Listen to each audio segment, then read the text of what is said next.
Raising a healthy eater can seem tricky, so today I'm sharing with you a couple things that my parents did when they were raising me that made a huge difference. So something that I think is really cool about becoming an adult is that you can look back on your own childhood and how your parents did things or didn't do certain things or whatever, and have that adult perspective on it and really reflect on which things you think worked well and which things you think didn't work so well.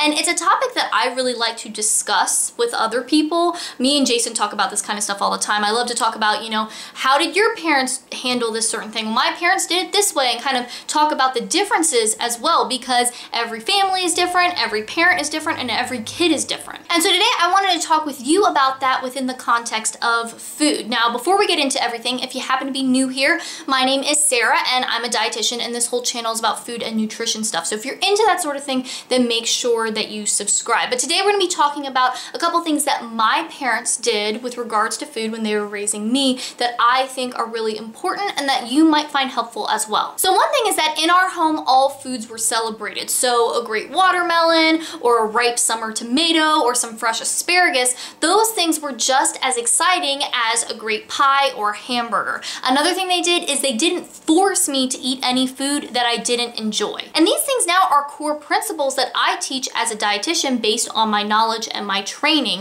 And I teach these things to parents when they're interested in learning about feeding their kids, but also to adults who are trying to heal an unhealthy relationship with food. So today I'm going to share with you the details on what this looked like in my house as a child growing up, and also share with you why these things are so important. So first up, foods on a level playing field. My parents talked really positively about food. They had a wide variety of food in the home, and they never talked about something like vegetables as if they were disgusting or some sort of obligation. And they never talked about something like a pie as if it was the most amazing thing ever. It was all just food. And I saw them eating a wide variety of foods. Also, they never made me eat one food to get access to another food. So I never had to eat my vegetables in order to have dessert. The other thing they did is they didn't force me to eat foods that I didn't enjoy. And I have a couple examples of this. So the first one is spaghetti noodles. I did not like spaghetti noodles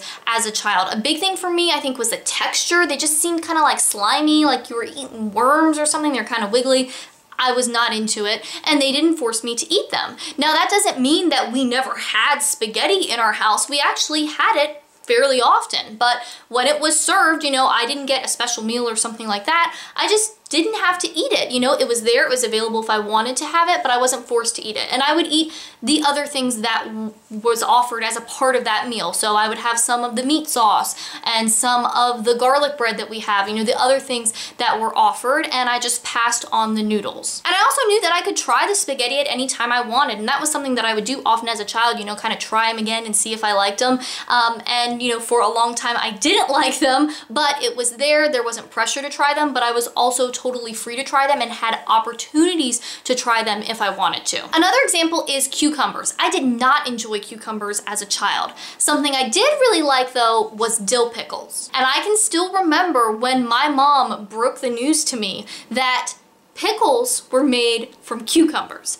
I was in shock, disbelief. There was no way this could be true. I could not believe that something that I found to be so delicious and probably one of my favorite foods could be made from something that I did not like at all. And I think telling me this was important because it kind of got that point across that how you prepare a food can make a difference in how much you enjoy it. So you can't even try a food one way and say you don't like it, because you might like it if it's cooked a different way. And again, with cucumbers, I was never forced to eat them, but they were still around and I could have them if I wanted to. So you might be wondering, how do I approach spaghetti and cucumbers now as an adult? Well, neither of them are at the top of my favorite foods list, but I don't really dislike them either. And I eat them quite often. I mean, noodles are something that I make a lot of, especially kind of with Asian flavors. So something I make a lot of in the summer is drunken noodles, because we have a ton of Thai basil growing out in our garden in the summertime. And so we use that to make drunken noodles. And I make that probably once a week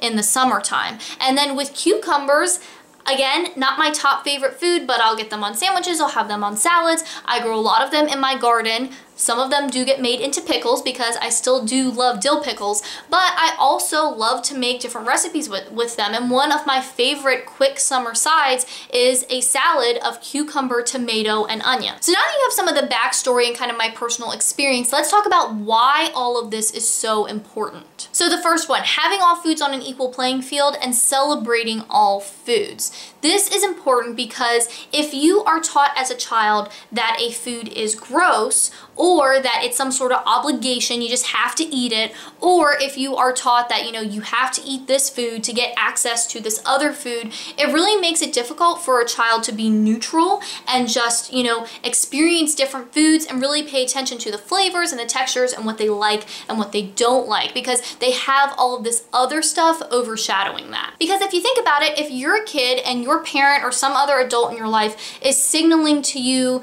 explicitly or maybe a little more subtly that a certain food doesn't taste good, or that you won't like it, or that you're not expected to like it, or that it's so awful that you will get a reward if you do eat it, all of these different things, it really puts all of these barriers in the way. It sets up all these preconceptions in your head, and it gets in the way of you actually liking that food and enjoying it because there's all this other stuff in there. So if we can be neutral about food, then it gets rid of those things and increases the likelihood that a child will enjoy a variety of foods and try a variety of foods because they're not getting all of these other messages in the mix. The second point, not forcing kids to eat foods, is important for the same reason. If you are forced to eat a food that you don't like, that doesn't magically make you like the food. And in fact, it can set up a lot of negative associations with that food that get in the way of you ever liking it in the future. With kids, it isn't just about what they're eating at this meal, it's about the long game. It's about what they're eating when they're 30,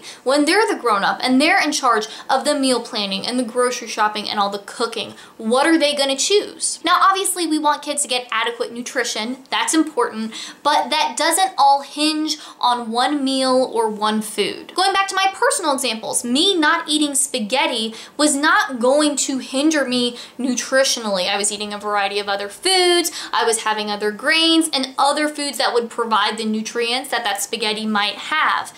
Not eating cucumbers also was not going to affect me nutritionally. I ate a variety of other foods, I ate lots of other vegetables, and I actually was still eating cucumbers in the form of pickles. And I bring this up because a lot of times in my work, I will hear from parents who were concerned about their child not enjoying a specific food. And they might come up to me and say, my son, he eats a variety of foods, he eats a lot of vegetables, but he doesn't like carrots, and I can't get him to eat carrots, and I don't know what to do about it, and I'm really concerned. And I totally hear them because, parents want what is best for their kids, and they're worried about their kids.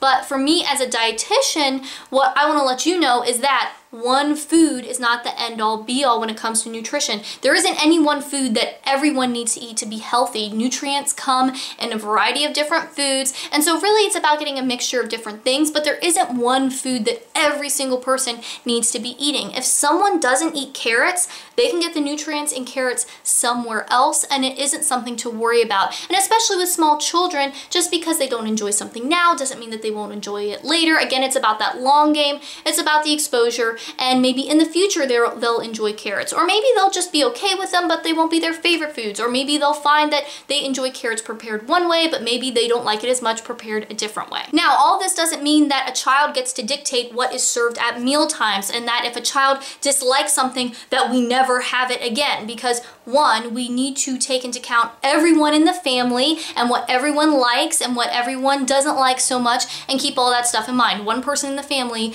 doesn't get to decide what everyone else is eating. Meal times are about everyone, and they should take the different members of the family into consideration. Also, it's important for a child to be exposed to food even if they don't really like it that much, because it can take time to develop those different preferences for different foods. It can take multiple exposures, 10, 20, 30 times of trying a food before someone really knows if they like it or not. And also, tastes can change as we age, and the way you prepare a food can make a difference. And that's something you can talk about with your kids too, explaining to them that just like a lot of other things in life, we have to practice our food, and it can take a lot of different times of trying a food to know if you like it or not, or maybe your preferences will change, or maybe you like it one way or not another way. All of this stuff is important, and it's really about encouraging them to be curious about food and adventurous with food, and just talking about food positively. And I'd love to hear all of your thoughts and experiences with this in the comments below. And if you happen to be new here and you want more healthy eating tips and nutrition info and videos like this one,